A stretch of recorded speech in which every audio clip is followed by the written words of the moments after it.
네, 오늘 여러분들과 함께 살피는 이 본문의 내용은 레위기에 관계된 그러한 내용이고, 레위기라 함은 레위 사람들, 특별히 제사장들이 하나님 앞에서 해야 하는 여러 가지 업무들과 관계되어 있는 것을 알 수가 있습니다.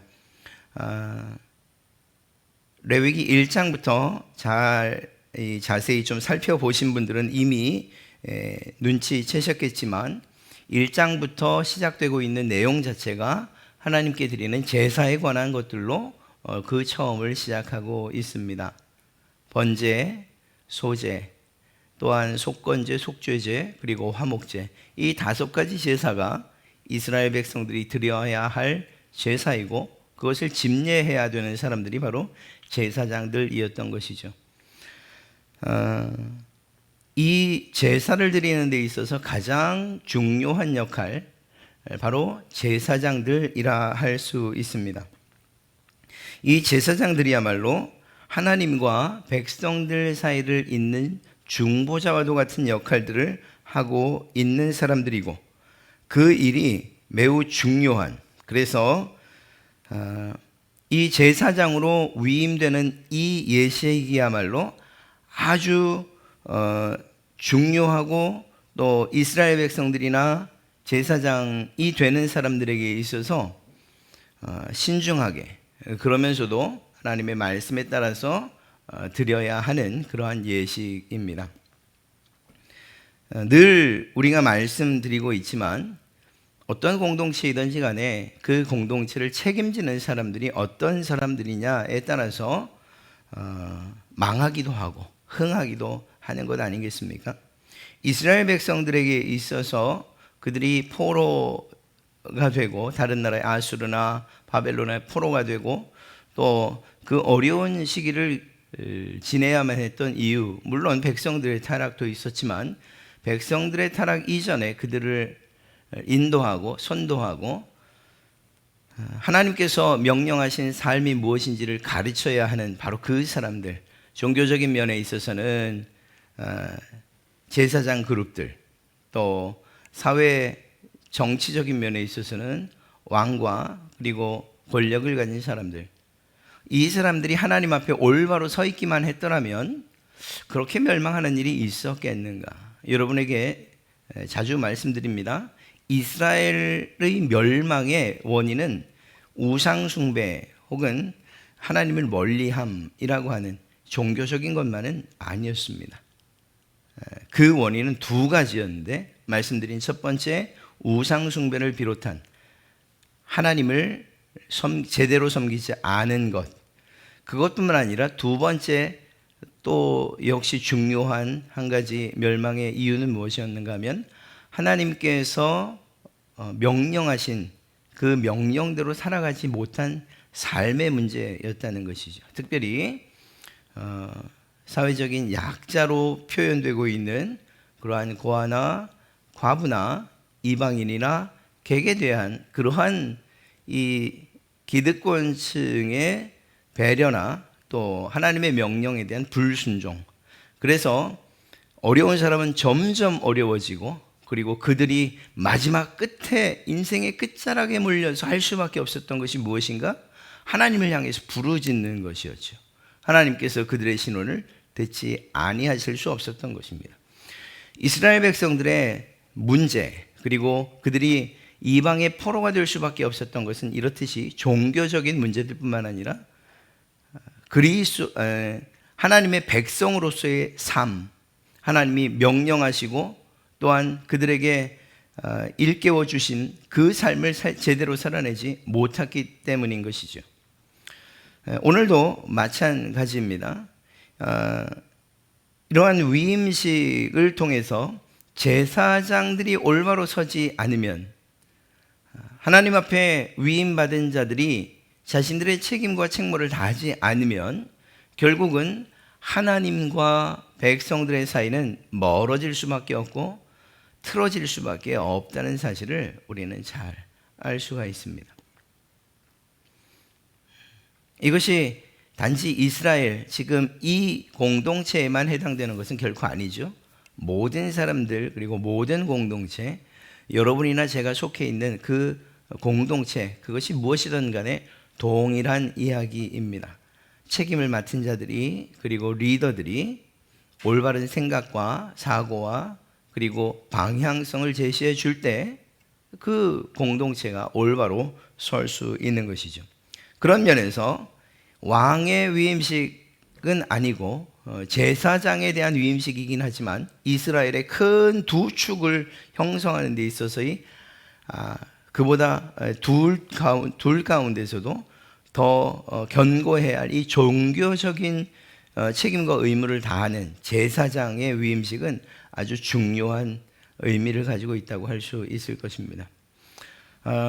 요즘 우리 이 시대에 이야기하라고 하면 목사의 위임식이나 혹은 장립식, 장로님들도 포함해서 말입니다. 이러한 예식과 이 맥을 같이 한다고 볼 수 있는 것이죠. 오늘날의 교회에 목사가 어느 만큼 하나님과 성도들 사이에 중재 역할을 잘 하고 있느냐, 또 무엇보다 종교적으로 본을 보이고 또 그들을 잘 가르치고 하나님께서 기뻐하시는 모습대로 살게 하느냐 하는 이런 것들은 그 교회가 올바로 서고 또한 건실해지고 또 성장하는 이런 여러 가지 일에 아주 중요한 역할을 하게 될 것입니다. 8장 전체가 이 위임식에 관한 내용을 이야기하고 있습니다. 먼저는 이 위임식에 필요한 준비물들이 있는데 그것은 제사장이 입게 될 의복, 차기식이 있지요. 차기식을 위해서 입게 될 의복, 그리고 관유, 이건 특별한 조제의 방법으로 만들어진 그러한 기름을 의미합니다. 그리고 위임식 속죄제용 수송아지, 그리고 번제용, 화목제용 수장 각각 한 마리, 즉 2마리, 그리고 소제용으로 쓸 무교병 한 광주리, 이러한 것들이 필요합니다. 이것들이 준비된 이후에 가장 먼저 하는 것이 무엇인가? 바로 그 위임식을 받을 사람들, 그들이 하나님 앞에 성결하게 되는 것, 구별되는 것, 거룩하게 되는 이것이 가장 먼저 해야만 했던 일입니다. 왜냐하면 하나님께서 그것을 명령하고 계시기 때문인 것이죠.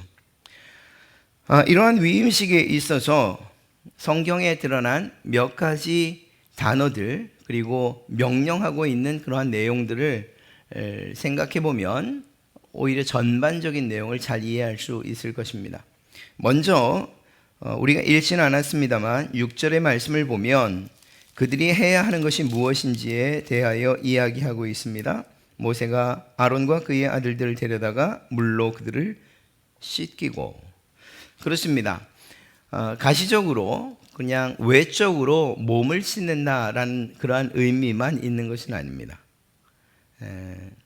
무엇인가 이 중대사를 앞두고 목욕 재개를 한다라고 하는 이 표현은 단지 몸을 씻어 깨끗하게 한다는 것, 그것 이상으로 마음도 또 정신도 다스리겠다, 또 그리고 결단하겠다라는 이러한 그러한 뜻이 그 목욕에 반영된 것이죠. 오늘도 마찬가지입니다. 제사장은 자신의 사역을 감당하기 전에 물로 자신의 몸을 씻어야 했습니다. 왜 물로 씻어야 됩니까? 라고 또 그것의 이유에 대해서 성경이 명확하게 말하고 있지는 않습니다만, 그러나 우리가 기본적으로 알고 있는 그러한 시스템, 그래서 제사장으로 위임받을 사람이 하나님 앞에서 거룩하고 성결하고 정결케 되는 준비를 해야 되는 것, 이것은 당연한 일이라 생각할 수 있습니다. 그리고 곧 이어서 그 위임자는 해야 되는 것이 7절부터 9절 또 13절의 내용을 보아 입는 일들을 해야 됩니다. 바로 제사장의 예복을 입는 것이지요. 세상의 것을 벗어버리고 하나님을 위해서 일하겠다는 그러한 자에게 하나님께서 만들게 하신 그 제사장의 옷을 입히는 것입니다. 이러한 의복만으로도 구별이 될 수 있습니다. 그러나 더 중요한 것은 단지 옷을 갈아입는 것뿐만 아니라 속 중심과 내면의 변화가 더 중요하겠죠. 외형적으로는 분명히 그리고 뚜렷하게 구분이 됩니다. 그러나 그 속 중심을 보시는 하나님 앞에서 외모가 그리고 또 외형이 구별되었으니 속도 구별되었다 이렇게 말할 수는 없겠죠. 엘리 제사장의 두 아들들의 모습을 보면 그들이 제사장들의 옷을 입고 있었으나 그들은 여전히 하나님 앞에 악을 행하는 자였던 것을 알 수가 있습니다. 그러니까 제사장의 옷을 입는다라고 하는 것, 그것은 눈에 보이는 가시적인 것이고 외형적인 구분을 주지만 단지 그것만을 의미하는 것은 아니라는 것입니다.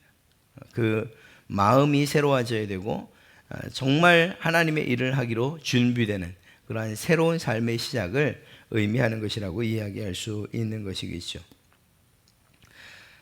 이 제사장의 옷을 입는다는 것 자체가 참 큰 은혜가 아닐 수 없습니다. 세상에서 구별되어서 하나님의 일을 할 수 있다는 것, 또 하나님께 부름받았다는 이 사실은 세상 다른 어떤 사람들은 경험해 볼 수 없는 정말 귀하고 또 가치 있는 복된 일이라고 할 수 있죠. 그렇다고 해서 지금 오늘날 단지 목사가 되어야 된다 혹은 어떤 목회 또 혹은 신학에 관계된 일들을 해야 된다라고만 말씀드리는 것은 아닙니다. 오히려 세상 가운데에서 하나님께서 우리를 제사장으로 부르셨다라는 이러한 제사장 의식을 가지고 왕 같은 제사장으로서 우리 각자가 하나님 앞에 이미 위임을 받은 자다라는 이러한 마음으로 살아가는 것이 더 중요하지 않을까 그러한 생각을 해보게 되죠. 여러분들은 다른 옷 아니고 이 제사장의 의복보다 더 아름다운 성도라고 하는 그러한 거룩한 옷을 입고 계신 분들 아닙니까? 세상에서 내가 성도로서 그리스도인으로서 옷 입고 있다는 사실들을 잊지 마시고 하나님 앞에서나 세상 앞에서 하나님께서 기뻐하시는 모습, 명령하시는 모습대로 살아가기를 힘썼으면 참 좋겠습니다. 10절과 12절 말씀을 보면 이들이 위임 제사를 준비하면서 했던 일들 가운데 이 바르라고 하는 부분이 있는데 바로 기름을 바르는 그러한 기름을 바르라는 명령입니다. 그리고 이 기름을 바르는 것 이후에 반드시 추가되고 있는 말이 무엇이냐? 기름을 바르는 것을 통해서 거룩하게 하라라고 하는 이야기를 하고 있죠. 또 뒤에 보면 피를 발라서도 역시 거룩하게 하라라고 표현하고 있습니다. 이것은 굳이 말씀드리지 않아도 당연한 일이 아니겠습니까? 하나님이 거룩하시고 또 그 거룩하신 하나님의 일을 한다고 하는 제사장들이 거룩해야 하는 것은 마땅한 일입니다. 중요한 것은 단지 그 사람뿐만 아니라 그가 입는 옷도 그리고 또 그가 사용하는 여러 가지 기구들도 모두 기름을 바르고 또 그것을 통해서 거룩하게 하나님이 취급하고 계신다는 사실을 알아야 됩니다. 무엇을 의미할까요? 우리가 세상 가운데 살아가지만 그래서 정말 누가 표현한 대로 진흙탕 같은 그러한 세상이지만 그러나 그곳에서도 결코 물과 섞이지 않는 기름과 같은 존재로서 구별된 삶을 우리가 살아내야 한다는 것을 이야기하고 의미하는 것은 아니겠습니까? 성령을 보통 종종 기름으로 표현하는데 성령의 부으심을 받고 성령의 임재하심을 따라 살아가는 모든 사람들이 세상과 구별되어서 살아가야 된다고 하는 그러한 말씀 아니겠냐 하는 것입니다. 그렇습니다. 우리를 제사장으로 왕 같은 제사장으로 부르신 그 하나님의 뜻을 따라 사는 것 쉽지 않지만 그럼에도 불구하고 그것이야말로 참된 영광의 길이고 또한 가장 고귀한 가치 있는 삶이라는 것을 생각하며 이러한 위임식을 우리가 그리고 또 모든 성도들이 부르신 그 뜻에 따라서 이 위임식의 정결 예식뿐만 아니라 이러한 예식들을 통해서 제가 하나님의 소유입니다 라고 하는 사실들을 인정하고 고백하는 일들이 필요하리라 생각합니다. 그리고 나서 이제 우리가 읽었던 내용들을 보면 거기에는 화목제부터 시작하지만 그 앞부분을 보면 먼저 이들은 속죄의 제를 하나님 앞에 드립니다. 그리고 번제를 드리고 그리고 화목제를 드립니다. 그 이름 그대로입니다. 위임 제사가 이 세 종류인데, 첫째는 속죄제. 하나님 앞에 일을 하겠다고 하는 사람이 하나님 앞에서 자신의 죄 사함을 받는 것, 사죄의 은총을 받는 것, 이것은 당연한 것이죠. 하나님 앞에서 그분의 거룩한 뜻을 행하고 그리고 그분의 명령을